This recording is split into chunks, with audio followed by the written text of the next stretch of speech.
எப்படிப்பட்டவர், அவரை எங்கெல்லாம் ஒளிந்திருக்கிறார் என்பதை பற்றி மணி தெளிவாக. ஐயா செல்லு மியூட் பண்ணிட்டீங்களா? பண்ணிக்கிறேன். இன்று நாம் எதை காண்கிறோம் என்றால், நேற்று அடியார்கள் உள்ளத்திலே இருக்கின்ற இறைவனை உணர்ந்தவர்கள், தனக்குள் இறைவன் இருக்கிறான் என்று உணர்ந்தவர்கள் இறைவனை காண்பார்கள், செயல்களினால் உணர்வார்கள் என்று பார்த்தோம். இன்று அந்த இறைவன் எவ்வாறு ஒவ்வொரு உயிரிலும் மறைந்து இருக்கிறார் அப்படிங்கிற அருமையா 2 வரியில மணிவாசகர் சொல்லிடுவார். இறைவனை நாம் எதை கேட்க வேண்டும் என்பதையும் இந்த பாடலிலே இறைவன் கொடுத்தார். அந்த பாடல், நாமெல்லாம் பழம் எல்லாம் சாப்பிட்ருப்போம்ல, மாம்பழம், மாங்காய் புளிக்கும், மாம்பழம் இனிக்கும். அதே போல வாழைக்காய் துவர்க்கும், வாழைப்பழம் இனிக்கும். அதே போல மாதுளை ஒரு சுவை, ஆப்பிள் ஒரு சுவை, நெல்லிக்கனி சாப்பிடும் பொழுது கொஞ்சம் வரலும், பிறகு இனிமையா இருக்கும் பெரு நெல்லிக்காய். இப்படி இந்த கனிகள் எல்லாம் எதை செய்யும் என்றால், ஒவ்வொரு கனியும் இப்பொழுது வெயில் காலத்தில் பப்பாளி நிறைய வரும். இப்ப கண்ட நேரத்துல கிடைக்குது ஹைபிரைடு, அதெல்லாம் கணக்குல வராது. நல்ல வெயில் காலத்துல கரோட்டின் சத்து நிறைந்த மாம்பழங்கள் வரும். மாம்பழம் சாப்பிட்டால் உடல் சூட்டை தணித்து உடலில் சில நோய்களை குணப்படுத்தும், வெட்டை நோய்களை. விஷத்துக்கு விஷமே மருந்தும்பாங்க. ஆக அந்த கனிகளை வைத்து நோய் தீர்க்கிறார் சாமி. நோய் தீர்க்கக்கூடிய வைத்தியத்திற்கு அமிழ்தன்னு வரும். ஆக இறைவன் அந்த ஒரு பழம் சாப்பிடுகிறோம். இன்று நேற்று திருமுருகன் ஆப்பிள் வாங்கி வந்தார், சாப்பிட்டேன். அது ஒரு சுவையாக இருந்தது. அந்த சுவையை உணர முடிந்தது. ஆனால் இந்த சுவை இத்தன்மையது என்று சொல்ல முடியவில்லை. என்னங்க ஆப்பிள் எப்படி இருக்கு? நல்லா இருக்கு, டேஸ்டா இருந்தா நல்ல சுவையா இருந்தது. என்ன சுவையா இருந்தது அதெல்லாம் சொல்ல தெரியலப்பா, ஆனா நல்லா இருந்தது. ஒரு வாழைப்பழம், பரவாயில்ல, ரஸ்தாளி நல்ல கனிஞ்சிருக்கு, கோயில கொடுத்தாங்களா? ஆமா ஆமா, சரி, சாப்பிடு, நல்லா எப்படி இருக்கு? அருமையா இருக்கு. அது சுவை எப்படி இருந்தது? அதெல்லாம் வேற லெவல்பா. கனிந்த பழமே ஒரு தனி டேஸ்ட். அப்படியா? அப்புறம் அப்படியே கடைவீதி பக்கம் போனா ஒருத்தர் மாதுளை ஜூஸ், இன்னைக்கெல்லாம் ஒரே ஜூஸ் மயம்தான் வாழ்க்கையில, மாதுளை ஜூஸ். ஏன்னா இறைவன் இன்றைய பாடலுக்கு அனுபவ விளக்கம் கொடுக்கணும்னு நினைச்சிட்டாரோட. அது ஒரு டேஸ்ட், நிறைய சர்க்கரை அள்ளி போட்டு விட்டான். இருந்தாலும் கூட மாதுளை அது ஒரு சுவை. ஆனால் அந்த நான் சாப்பிட்ட அந்த ஆப்பிளின் சுவை, மாதுளை சுவை, அந்த வாழைப்பழத்தின் சுவை, இவையெல்லாம் எப்படி இருக்கும் என்று என்னால் இப்படி இருக்கும் என்று கூற இயலாது, யாராலும் இயலாது.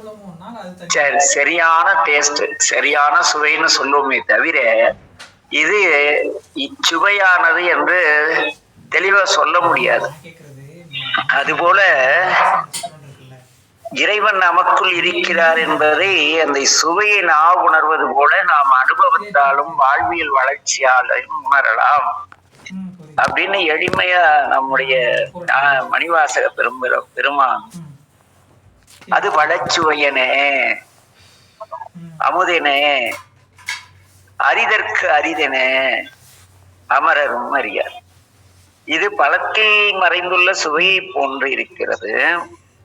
அமுதை போல நமக்கு பிறவா நிலை தருகிறது.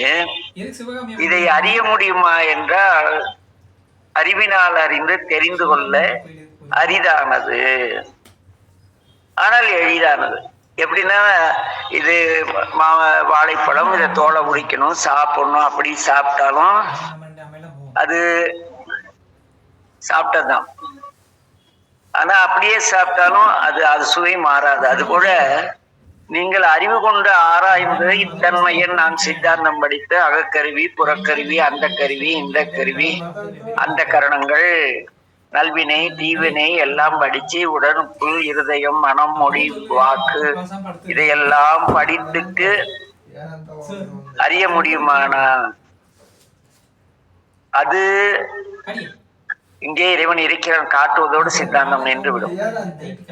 அதற்கு இவ்வளவு சிரமப்படாத திருமுறை பாடும் பொழுது பார்த்தீர்கள் என்றால் அந்த நம்முடைய மணிவாச பெருமானுடைய பாடல்களிலே அந்த அவர் இறைவனை அடையாளம் காட்டுவார்.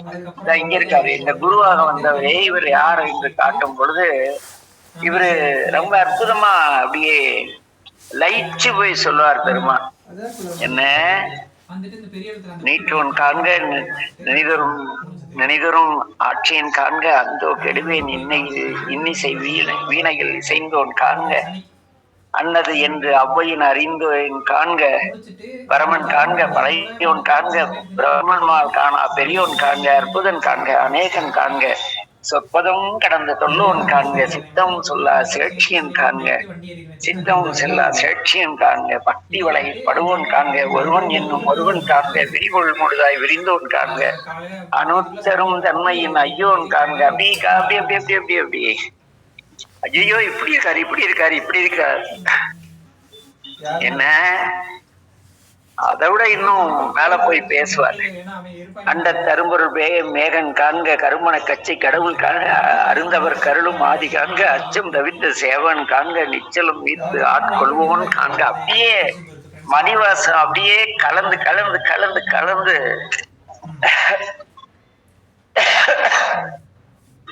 அங்க அகக்கருவி புறக்கருவி அந்த கருவி இந்த கருவி எதுவுமே இல்லை. கண் பாக்குது, மனம் உணருது, மணிவாசன் பாடு அவ்வளவு எளிமையானது. ஆனால் அறிவு கொண்டாராயும் பொழுது அரிதானது. ஆக அரிதற்கு அரிது ஆனால் எளிது. எவ்வாறு எளிதெனில் பழத்தின் சுவையன அப்படியே அந்த நல்ல அருமையா பசி நேரத்துல கொஞ்சம் அப்படியே சூடா சோறாக்கி அதுல கொஞ்சோண்டு எதுவும் இல்லைன்னா கூட ஒன்னும் கிடைக்கலன்னு கொஞ்சம் உப்பை போட்டு கொஞ்சோண்டு நல்லெண்ணெயோ நெய்ய ஊற்றி சாப்பிட்டா அமிழ்தம்பாங்க. அப்படி தண்ணி தாகம் எடுத்து அப்படியே நான் வறண்டு போறப்ப அப்பா இந்த தண்ணி குடிச்சது அமுதாட்டம் இருக்குப்பா. அப்படி அந்த உணர்வினால் அறியக்கூடிய அமுதனே அரிதற்கு அரிதனே தேடினால் காண முடியாதது ஆனால் உணர்ந்தால் எளிதானது. இதை யார் அறிய மாட்டார்கள் அமரரும் அறியார் ஏனெனில் எல்லோரும் புறத்திலே தேடிக்கொண்டிருக்கும் பொழுது மாம்பழத்தின் சுவையை சுவைத்து அறியாமல் மாம்பழத்தை கண்ணில் பார்த்து கொண்டிருந்தால் எவ்வாறு அதனுடைய தன்மை அறியாமல் இது இனிக்குமா புளிக்குமான்னு கேள்வி கேட்டு அலையிறது போல எங்கே அந்த சாமி எங்க இருக்காரு, அந்த கோயில் போலாமா இந்த கோயில் போலாமா அப்படியா இப்படியா, ஓ அங்க பாவம் நீக்குவாரா இங்க புண்ணியம் தருவாரா, இந்த கோயில் வைத்தீஸ்வரன் கோயில் போனா கல்யாணம் பண்ணி வைப்பாரா, திருமணம் சரி ஐயா ஐயா இந்த மாம்பழத்தை கையில வச்சுக்கிட்டு இது இனிக்குதா புளிக்குதான்னு யோசிக்கிற மாதிரி நான் ஆளுங்க பண்ற காமெடி இதெல்லாம் மணிவாசருக்கு வேடிக்கையா இருந்திருக்கும் போதும். அதனால சொல்றாரு, ஏப்பா இப்படி எல்லாம் தேடி தேடி அமரராலும் காண முடியாதவர் ஆனால் எளிமையாக என் முன் காட்சி தருகிறார். ஆக அது பழச்சுவையனே அமுதனே அரிதற்கு அரிதனே எளிதனே அமரரும் அறியார். இது அவன் திருவுரு இவன் அவன் எனவே இவனேதான் அவன் அவரை பார்த்தாவே எனக்கு பெருமானை பார்த்த மாதிரி அவர் சொன்ன வார்த்தைகள் எல்லாம் பெருமான் சொன்னது போல. அப்படி சிவனெனையானும் தேறினேன் காண்க. அதனால என்ன சொல்றாரு, இது அவன் திருவுரு தூ வெண்ணீற்றர் தூ வெள்ளை ஆடையர் தூய மனத்தர் என்ன அன்பின் கருணையின் கண்கள் அவருக்கு இருக்கிறது. ஆஹா இறைவா, இவர் பார்த்த குரு எப்படி இருக்காரு, அப்படியே அருமையான பக்குவப்பட்டவராக அமைதியானவராக இருக்கிறார். கண்ணிலே கருணை இருக்கிறது, சொல்லிலே இனிமையும் இருக்கிறது, பணிவும் இருக்கிறது. அவருடைய முகத்தை பார்க்கும் பொழுது ஏனோ அதில் நம்முடைய இவர சொல்றாரு, நம்ம நாவுக்கரசடிகள் அருமையான ஒரு எக்ஸாம்பிள் சொல்லுவார், உதாரணம். அது என்னன்னா, ஒரு பொண்ணு நிறைய மாப்பிள்ளையை காட்டுறாங்க, அதுக்கு ஒண்ணுமே பிடிக்கல. திடீர்னு ஒரு ஆளை பார்த்து பக்குன்னு இந்த ஆள் தான் நம்ம ஆளுன்னு முடிவு பண்ணிடுவாங்க. இந்த பொம்பளைங்க இந்த பசங்களும் அப்படிதான், எங்கெங்கயோ போய் பார்ப்பாங்க, ஏதோ ஒண்ணு பார்த்தா இதுதான் நம்ம ஆளு அப்படி முடிவு பண்ணிடுவாங்க. முன்னை அவனுடைய நாமம் கேட்டான். இப்ப மாப்பிள்ளை பார்த்துட்டு போயிடுறாரா, இந்த பிள்ளை நேரடியா கேட்காதான். இன்னைக்கெல்லாம் கேட்டுறாங்க அவங்களே. ஆனா அந்த மணிவாசர் காலத்தில் அச்சம், நாணம், மடம், பயிர்ப்பு என்ற பெண்மைக்குரிய குணங்களோடு பெண்களை வளர்த்தார்கள். அதனால அந்த பிள்ளை என்ன பண்ணிச்சான் நாவுக்கரசு காலத்துல முன்னை அவனுடைய. ஆனா இன்னைக்கும் அப்படிதான். அதெல்லாம் நானும் பாக்குறேன். என்னுடைய நண்பருடைய பசங்களுக்கு எல்லாம் பொண்ணு பார்க்க போகல இந்த பிள்ளை வரும், பார்க்கும், போயிடும். அப்புறம் மெதுவா எட்டி பார்த்துட்டு இந்த ஆள் தான் நம்ம ஆளாட்டிருக்கு, அம்மா ஒரு பேர் என்ன, அப்படி அவ என்ன கேக்குது அந்த பிள்ளை. முன்னை அவனுடைய நாமம் கேட்டாள். அவர் பேர் என்னப்பா, பேர் தெரிஞ்சிருச்சு. என்ன, முன்னை அவனுடைய நாமம் கேட்டால், மூர்த்தி அவன் இருக்கும் வண்ணம் கேட்டாள். அவர் நல்லவரா, எங்க இருக்காரு, நான் பார்த்தனா சரியா பார்க்க முடியல, வெக்கத்துல ஒடியான்ட்டேன், அந்த ஆளு பர்சனாலிட்டியா நல்லா இருக்காரா, அப்படி. என்ன, முன்னை அவனுடைய நாமம் கேட்டால், மூர்த்தி அவன் இருக்கும் வண்ணம் கேட்டால், பின்னை அவனுடைய ஆரூர் கேட்டார். எந்த ஊரு, அவர் எந்த ஊருக்காருப்பா, அப்படி. அவங்க ஆரூர் கேட்டார். எல்லாம் கேட்டு தெளிவடைந்த பின்னே அன்னையையும் அத்தனையும் அன்றே நீத்தால் தன்னை மறந்தால் தலைவன் நங்கை தலைப்பட்டால் தலைவன் தாழையம்பாரு. இந்த பிள்ளைங்க இந்த மாப்பிள்ளை பார்த்துட்டு போய் கன்ஃபார்ம் ஆயிட்டா, மாப்பிள்ளையோட ஒண்ணும் வேண்டான்னா கூட எங்க உறவன் என்ன ஆகுது செய்யி அப்படின்னு அப்பா அம்மாவை டார்ச்சர் பண்ணி அது வாழ்க்கையை லயிச்சு போயிடும். அப்பா சீரியஸா கிடந்தா கூட என்ன ஆகும், இல்லைங்கப்பா நான் இங்க வந்துருவேன், எங்க மாமனாருக்கு உடம்பு சரியில்லை. இதெல்லாம் எங்க வீட்டுல நிகழ்ந்தது. எங்க அப்பா உடம்பு செலவு படுத்துறப்ப என் தங்கச்சி கூப்பிட்டா, ஐயோ ஒரு வேலைக்கு போகணுமே, எங்க மாமனார் வேற படுத்த படுக்க அடையும், நம்ம அப்பாவும் தாண்டா படுக்கையா இருக்காங்க, பாத்துக்க ஆள் இல்லடா கண்ணு. இல்ல அது எங்க வீடு. எப்படி அந்த பெண்கள் கணவனோடு இரண்டரை வாழ்விலை இணைத்துக் கொள்கிறார்களோ, அதுபோல இறை திருமேனியில் இருக்கின்ற இறைவனை அவராகவே கருதி நாம் வழிபடும் பொழுது அவர் என்ன செய்வார், எழுந்து அருள்வார்.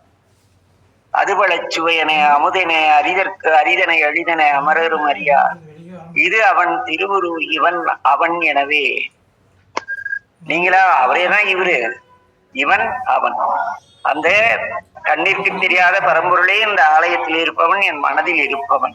எனவே எங்களை ஆண்டு கொண்டு இங்கு எழுந்தருளும் மதுவளர் பொழில் திரு உத்தரகோசமங்கை உள்ளாய் திருப்பெரும் துறை மன்னா அப்படிங்கிறாரு சாமி. அப்படியே மெல்ல குனித்த புறம் நோக்கி அப்படியே என்னன்ட்டு அப்படியே அவர் சொல்லுவாரு, நம்ம நாவுக்கரசு குனித்த புறம் என்று வந்தாய் என்னும் எம்பெருமான் தன் திருக்குறிப்பேம்பார். சில ஆட்கள் கூட்டத்தில் அப்படி புருவத்தை எப்ப வந்த அப்படிம்பாங்க. அதுபோல இந்த ஆள் புருவத்தை உயர்த்தி என்று வந்தாய் என்னும் எம்பெருமான் தன் திருக்குறிப்பே. சாமி அப்படியே பாக்குறாரு. ஓ நான் பழச்சுவை எல்லாமே நீ உணர்ந்து விட்டாயா, நன்று நன்று. என்ன அப்படி கேட்கிறாரு. கேட்டதும் நம்மால் சொல்றாரு, எதியமை பணிகொடுமாறு, நான் என்ன பணி செய்யறது உனக்கு, என்னை எப்பொழுது பணிகொள்ள போகிறாய், அது சொல்லுங்க சாமி.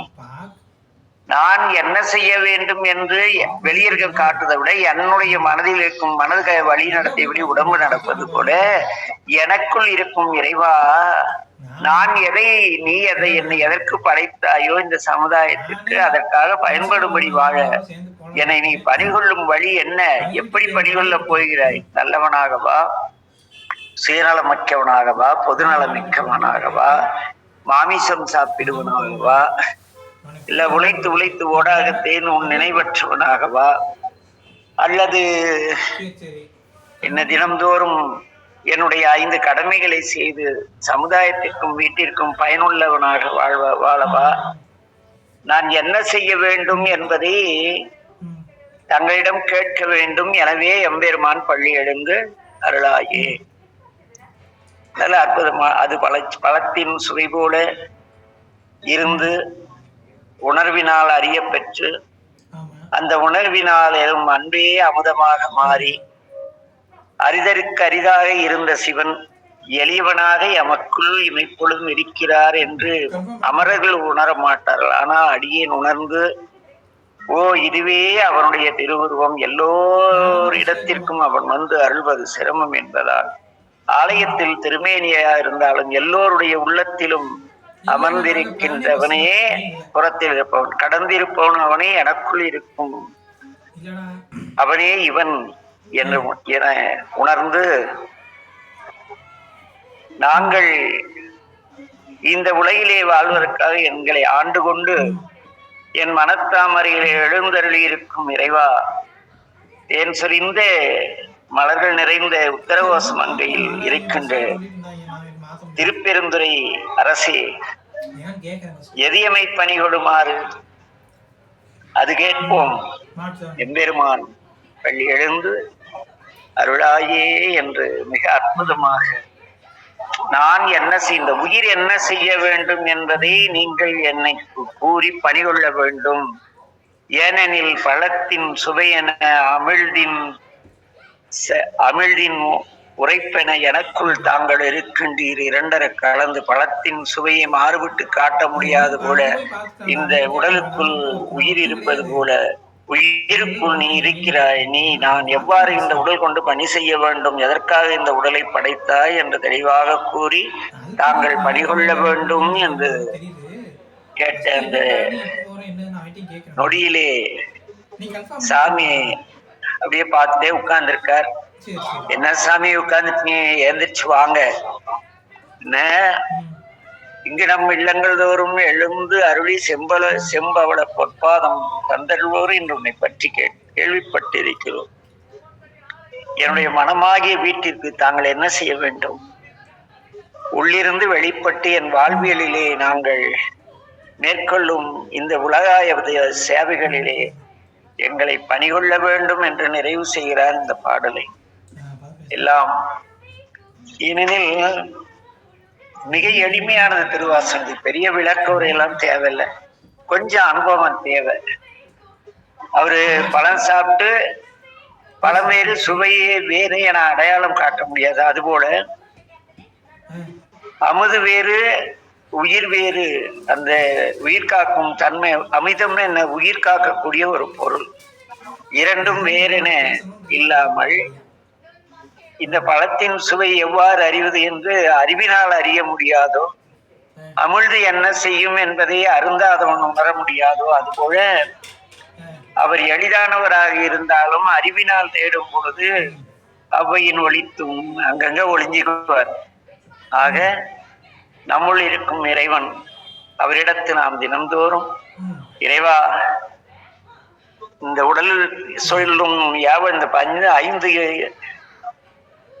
இந்த 5 கருவிகள் மெய்வாய் கண் செவி மூக்கு இவற்றின் வழி நான் நடக்காமல் உன் எண்ணப்படி வாழ எனக்கு அருள்க என்று நிறைவு செய்கிறார் மணிவாசகர். எல்லாம் சிவன் செயல். எல்லோருக்கும் நம் வாழ்வியல் உயிரால் நடத்தப்படுவது கிடையாது. வினைப்பயன் என்பது உடல் கொண்டு இயக்கப்படும் செயல். அது நீங்கி இறைவனால் நாம் வழிநடத்தப்பட்டால் அந்த 5 கடமைகள் இயற்கையாகவே நமக்கு வந்துவிடும். அப்பொழுது எல்லோரும் ஒருவரை ஒருவர் கடவுளாக பார்ப்பார்கள். அதற்கு பிறகு உலகத்தில் இன்பமே அன்றி துன்பமில்லை என்று கூறி அத்தன்மை எல்லோருக்கும் எல்லோரையும் இறைவனாக பார்க்கும் பக்குவத்தன்மை வர எல்லாமல்ல என் தந்தை மேற்கும் மீனாசக்கனா பெருமானின் திருவடியை வணங்கி திருவருளால் நிறைவு செய்கிறோம். நமச்சிவாய வாழ்க. எல்லா உயிர்களும் இன்புற்று வாழ்க. திருச்சிற்றம்பலம். ஐயா நமச்சிவாய வாழ்க ஐயா. நமச்சிவாய வாழ்க. எங்கேயோ கேட்ட வாழ்க ஐயா. நமச்சிவாய வாழ்க ஐயா. நமச்சிவாய வாழ்க. நமச்சிவாய வாழ்க.